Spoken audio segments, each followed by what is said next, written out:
Hello friends, welcome back to our channel Learn with Nishman. We are going to start with the very new topic today, that is confession. As you can see, confession is the sub part of admission. We are doing subsection here admission, and admission का हम एक part जो कि आज confession करने वाले हैं, right बच्चे? So in confession we are going to cover sections from 24 to 31. Right, so all are related to word confession. You first should get clear in your mind what actually the word confession says.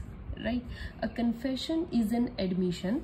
तो confession जो होता है बच्चे वो admission ही होता है in as many terms by accused of crime or an admission of such facts as together constitute the offense. Right, confession के उन पार्ट्स का एडमिशन करना जो कि क्राइम से रिलेटेड हैं या फिर ऑफेंस कॉन्स्टिट्यूट करते हैं. राइट, आप जब उन फैक्ट्स को एडमिट कर लेते हो वो क्या बन जाता है? Confession. Right, admission is acknowledgement थी, राइट बच्चे, about the fact as we read in section 17 जब मैंने अपने को करवाया था इन लास्ट वीडियो, एक बार देखिएगा. That admission is the acknowledgement, either oral admission हो, डॉक्यूमेंट्री एडमिशन हो या इलेक्ट्रॉनिकली हो, राइट, अबाउट सम फैक्ट्स. अब कुछ एडमिशंस ही कन्फेशन बन जाते हैं. राइट, जब any person who is charged with crime, that is when the accused person admits his और हर guilt, that admission of guilt become confession. Right, so admission क्या हुआ बच्चे? It's a genus, admission. Right, and confession is its species. Right, ये मैंने आपको पहले भी बताया कि admission के ही कुछ पार्ट ऐसा होता है जिसको हम confess करते हैं. That's why confession is sub part of admission. Confession is related to criminal cases. अब बच्चे एडमिशन ऑफ गिल्ट के दो तरीके होते हैं, मतलब कन्फेशन कितने टाइप का होता है? 2 टाइप का होता है. कौन कौन सा? First is preliminary confession, right, preliminary confession, and the next one is non preliminary confession. Okay, preliminary क्या होता है? When accused person directly confess, right, directly बोल दे yes I have committed this offence. Non preliminary, इसमें accused person directly confess नहीं करता है, right, but he admits those circumstances. यहाँ जस्ट सर्कमस्टेंसेस या सिचुएशंस को एडमिट कर लेता है, यहाँ पर डायरेक्टली होता है. ओके, उन सर्कमस्टेंसेस को in which court can infer that yes he may have committed those offence. उन सर्कमस्टेंसेस को कमिट करने से कोर्ट खुद ही ये आइडिया लगा लेती है, इन्फर कर लेती है कि वो ऑफेंस जरूर इसी पर्टिकुलर एक्यूज्ड ने किया है. समझ में आया बच्चे? अब कन्फेशन किसको किया जाता है? क्वेश्चन अराइज होता है, whom in front of you confess. देखिए, as per Indian evidence act 1872 there is confession of 2 types. अगेन वही 2 टाइप्स का कन्फेशन किया जाता है. किसके सामने? First is your judicial confession and the next one is your non judicial confession. ये नेक्स्ट जो सेक्शंस आने वाले हैं we will read them thoroughly, but just आपको स्टार्टिंग करने से पहले I just want to give you introduction, I just want to give you idea about what actually we are going to study further. So judicial confession क्या होता है बच्चे? जब आप कोर्ट में किसी जुडिशियल प्रोसीडिंग में जज के सामने अपने गिल्ट को एडमिट करते हो, right, in judicial proceedings, right, in front of judge. Non judicial proceedings में क्या होता है? जब आप अबव कन्फेशन को कोर्ट में ना जाकर but in front of any third person के सामने एडमिट करते हैं अपने गिल्ट को, right, in front of third person, court में नहीं जाते हो, तो इसको हम क्या बोलते हैं? इट इज एक्स्ट्रा और you can say non judicial confession. Okay, तो अब आपको डायरेक्टली समझ में आया. You directly says I have committed the offence, this is like I killed him. ये है प्रीलिमिनरी कन्फेशन. यहाँ पर may admit certain surrounding facts that will go on create the offense, or you directly admit some other situations, that is non-preliminary confessions. तो इनसे क्या होता है, confessions are self harming admission. Simple word में बोलना हो तो बच्चे किसी के सामने, that confessions are self harming admissions. Right? Very beautifully it is said. And yes, it is. आप जो confess करते हो तो यही होता है कि आप confession को अपने सर पर ले रहे हो, right? आप crime को अपने सर पर ले रहे हो. Yes, मैंने ही किया है. So आप अपने आप को risk में दे रहे हो ना, risk ले रहे हो. So that is confession are self harming. Right आपको याद हो, मैंने आपको बताया था कोई स्टेटमेंट होती है, स्टेटमेंट में से ही फिर एडमिशन बनता है, और कुछ एडमिशंस का ही कन्फेशन बनता है. दैट्स व्हाई वी से कन्फेशंस आर एडमिशंस. ओके, अब बच्चे क्वेश्चन जो अराइज होता है वो ये होता है कि what is the evidentiary value of these evidences. जो आप जुडिशियल में देते हो, नॉन जुडिशियल में देते हो, इनकी गारंटी क्या होती है, राइट? इनकी एविडेंशियरी वैल्यू क्या होती है, व्हाट इज देयर रिलायबिलिटी. आप इन पर कितना रिलाय कर सकते हो, इन पर कितना विश्वास कर सकते हो, कोर्ट कितना सोच सकता है नहीं ये बंदा सच कह रहा है, right? And what is the difference between both these. देखिए, ऑब्वियसली जो जुडिशियल कन्फेशन होता है इसकी रिलायबिलिटी ज्यादा ही होगी. But why this is so? Because section 80 of Indian evidence act, जहां पर प्रिजम्पशन होती है, ये मेंशन्ड है कि व्हेन एनी एक्यूज्ड पर्सन और any prisoner made any statement या confession before court or any judicial proceeding, then that confession will be presumed to be genuine.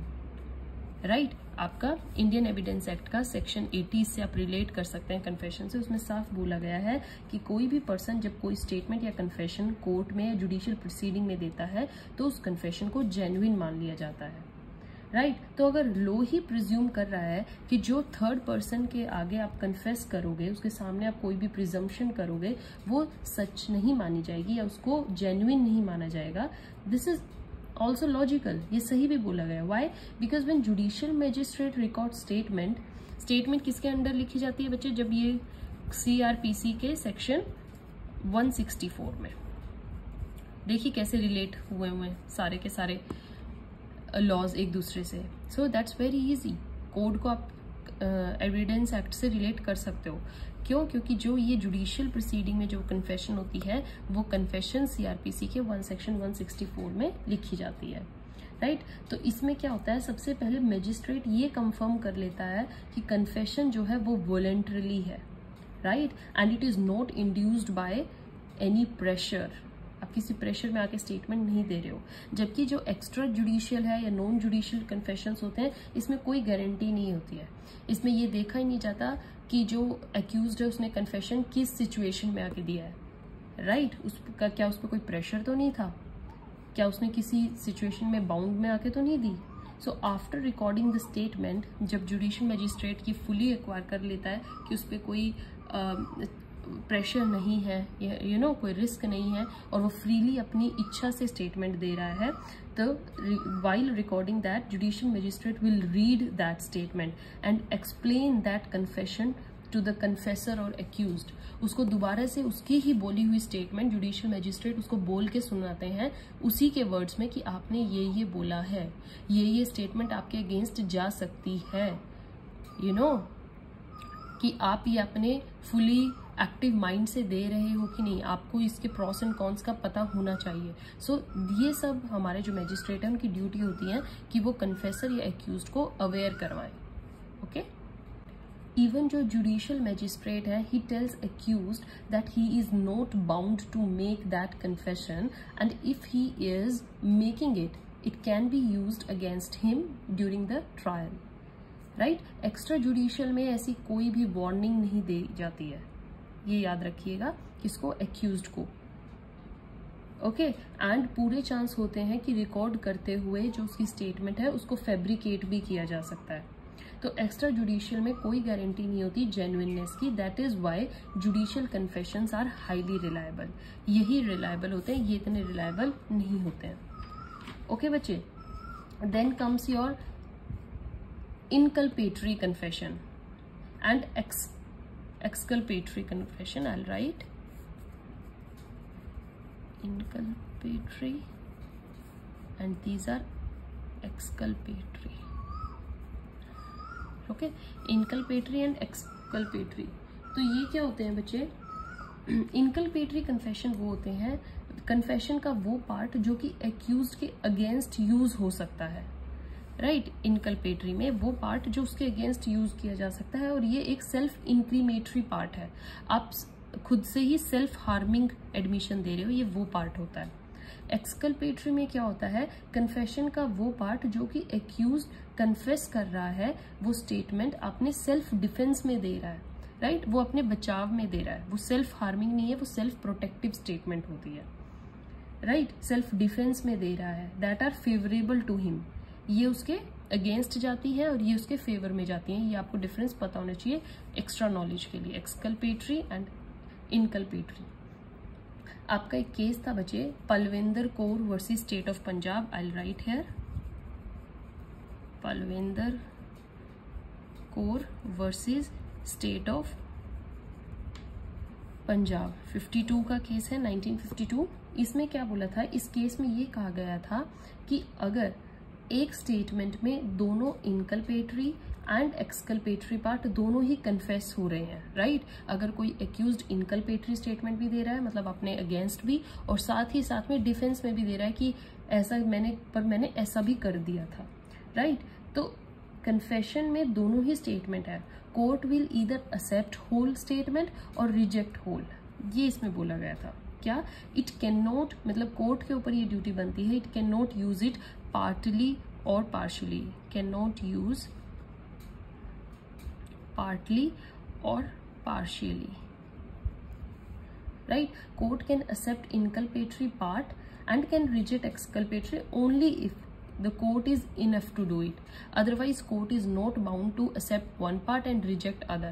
या तो वो पूरी स्टेटमेंट को ही एक्सेप्ट करे, मतलब उसके हार्मिंग स्टेटमेंट को भी और उसकी प्रोटेक्टिव स्टेटमेंट को भी, या फिर पूरी को ही नकार दे, not at all accept any statement, any confession, right बच्चे।